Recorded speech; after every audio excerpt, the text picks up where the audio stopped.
Pagi hari memetik melati, harumnya menyegarkan hati.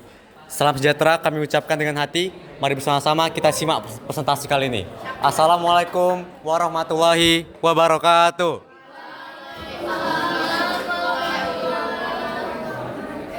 Perkenalkan, kami dari kelompok 6. Pada hari ini kami ingin mempresentasikan materi tentang sengketa batas wilayah antara Indonesia dan Malaysia.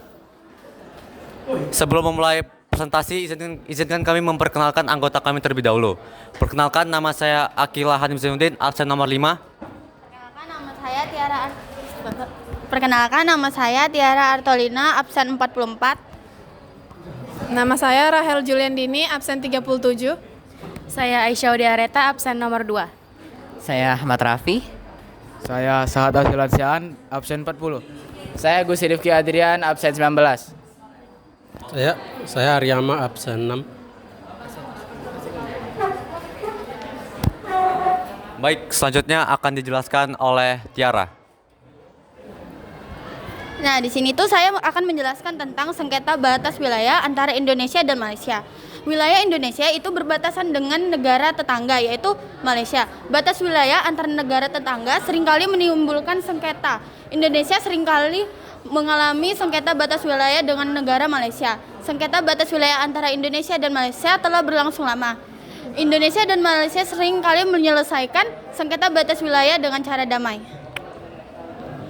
Nah, ini dia kayak perbatasan antara Indonesia dan Malaysia. Baik, selanjutnya akan dijelaskan oleh Raffi.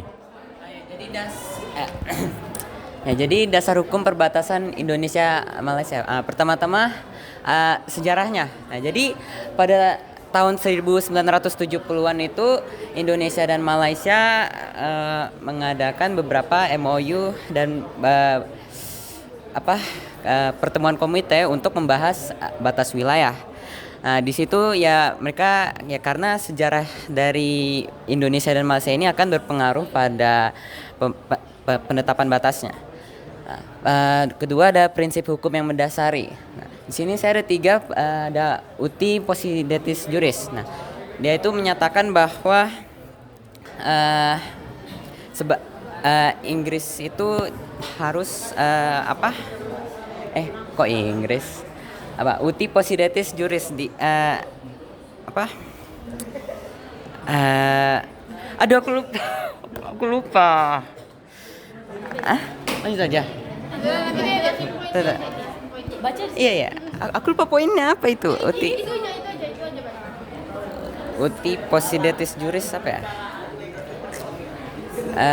Uti possidetis juris. Dia itu menyatakan bahwa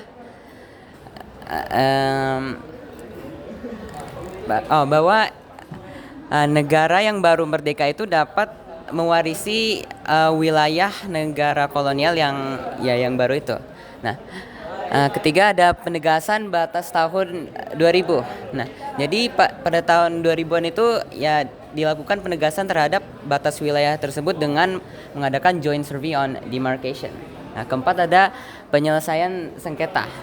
Ya walaupun mereka bersengketa tapi akhirnya dapat diselesaikan dengan damai. Baik, selanjutnya saya akan menjelaskan tentang Konvensi Belanda Inggris pada tahun 1891. Konvensi Belanda Inggris tahun 1891. Konvensi Belanda Inggris ditandatanganin pada tanggal 20 Juni 1891 di London. Konvensi ini mengatur banyak hal yang menyangkut penentuan batas wilayah, seperti penentuan watershed dan hal-hal lain yang menyangkut kasus sengketa wilayah.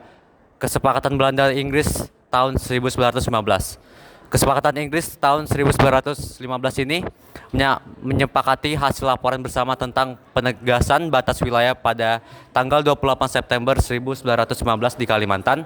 Kesepakatan ini kemudian ditindaklanjutkan dengan menandatangani MOU berdasarkan Traktat 1891, lalu dikukuhkan di London pada tanggal 28 September 1915. Baik, selanjutnya akan dijelaskan oleh Sahat.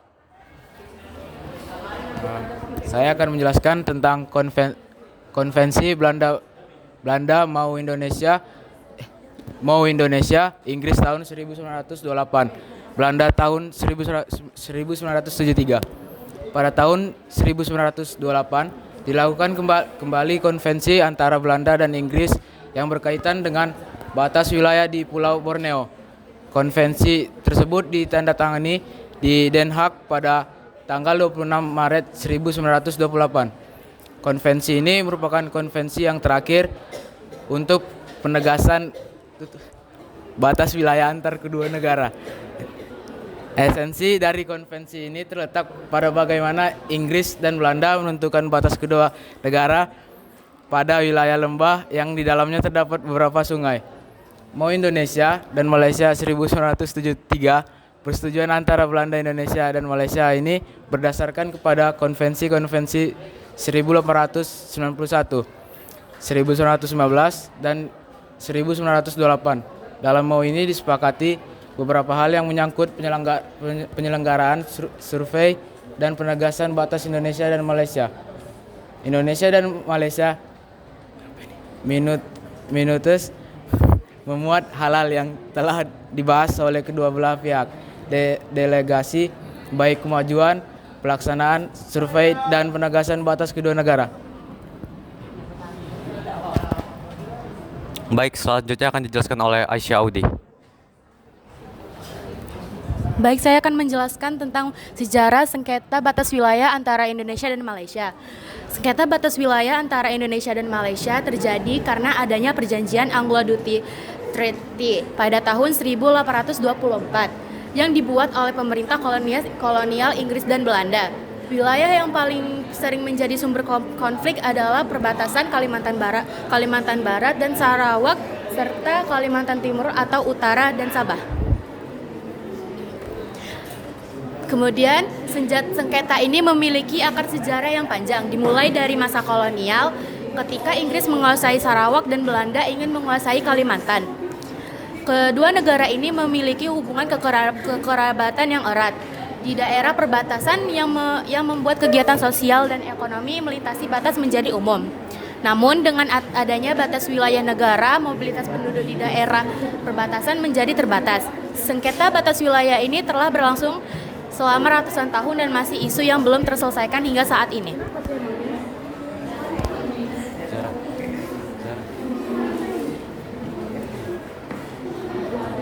Baik, selanjutnya akan dijelaskan oleh Araima.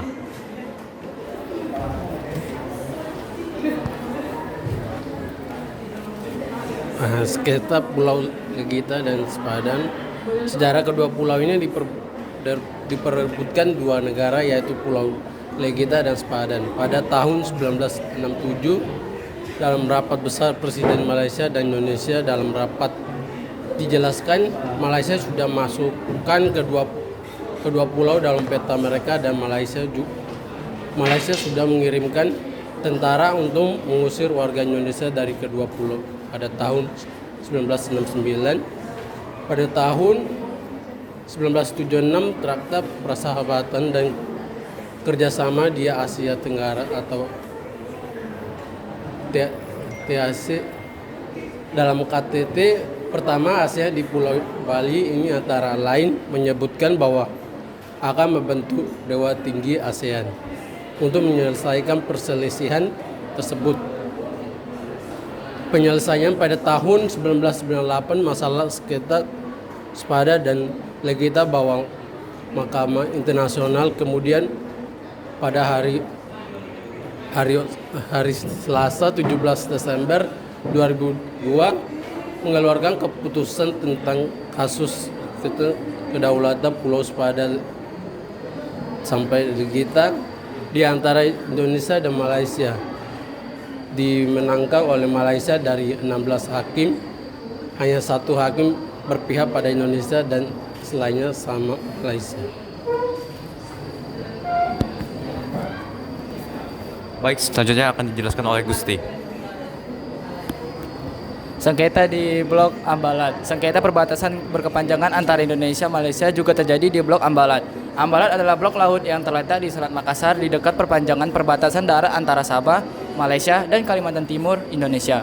Sengketa di Pulau Sebatik. Sengketa perbatasan dengan Malaysia di Pulau Sebatik, Kalimantan Utara di wilayah Pulau Sebatik di bagian utara merupakan wilayah negara Malaysia, sedangkan wilayah bagian selatan masuk teritorial Indonesia. Baik, selanjutnya akan dijelaskan oleh Rahel. Saya Rahel Juliandini akan melanjutkan penjelasan dari Gusti. Jadi ada beberapa faktor yang mempengaruhi sengketa batas wilayah antara Indonesia dan Malaysia berlangsung lama sebagai berikut, yaitu yang pertama, kurangnya pengawasan pada perbatasan wilayah. Yang kedua, adanya pelanggaran atas perjanjian yang telah disepakati. Yang ketiga, yaitu sistem masyarakat yang berlaku. Pemerintah telah melakukan berbagai upaya dalam menyelesaikan sengketa batas wilayah dengan Malaysia. Oleh karena itu, setiap warga negara Indonesia harus membantu pemerintah dalam menyelesaikan permasalahan tersebut. Ada beberapa contoh perilaku yang baik dalam rangka memberi dukungan kepada pemerintah demi menyelesaikan sengketa batas wilayah sebagai berikut, yaitu yang pertama, mempertahankan kedaulatan Indonesia. Yang kedua, memperjuangkan kepentingan nasional dan keselamatan bangsa. Yang ketiga, memperkuat potensi. Baik, kami akan memberikan beberapa pertanyaan. Yang pertama itu, Konvensi Belanda Inggris tahun 1891, Konvensi Belanda Inggris ditandatangani pada tanggal berapa dan di mana? Silakan Jessica. Aren ke belakang.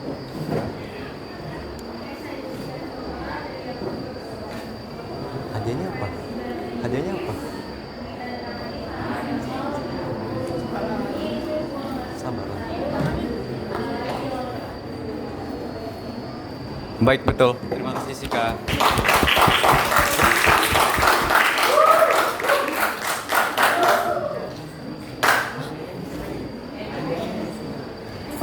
Boleh ngomong lah. Terus yang kedua, hal apa yang dibahas dalam Konvensi Belanda Inggris yang ditandatanganin pada tanggal 20 Juni 1891? Silakan. Ngomong lah, gantian.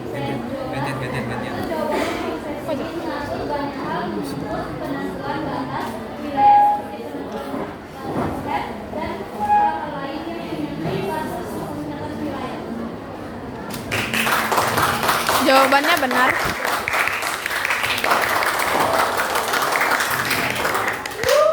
Pertanyaan ketiga, apa contoh perilaku baik yang mendukung pemerintah Indonesia dalam menyelesaikan sengketa batas wilayah tersebut? Silakan Nadira. Lila. Pertama itu adalah mempertahankan kedaulatan Indonesia, yang kedua memperjuangkan kepentingan nasional dan memperkuat potensi. Baik, jawabannya benar Nadira.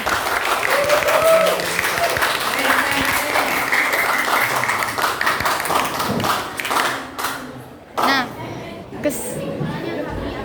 kesimpulan yang kami ambil dari presentasi kami ini adalah Pulau Sigitan dan Pulau Sipadan yang dahulunya pernah menjadi sengketa NKRI dengan Federasi Malaysia pada akhirnya tercatat pada 17 Desember 2002 itu Mahkamah Internasional resmi menjadikan milik Malaysia melalui proses penyelesaian yang panjang. Baik. Kami akan menutup dengan pantun. Menjelang senja menanam padi. Esok hari menanam rezeki. Sampai di sini presentasi dari kami. Terima kasih atas perhatian dan waktunya yang telah diberi. Wassalamualaikum warahmatullahi wabarakatuh.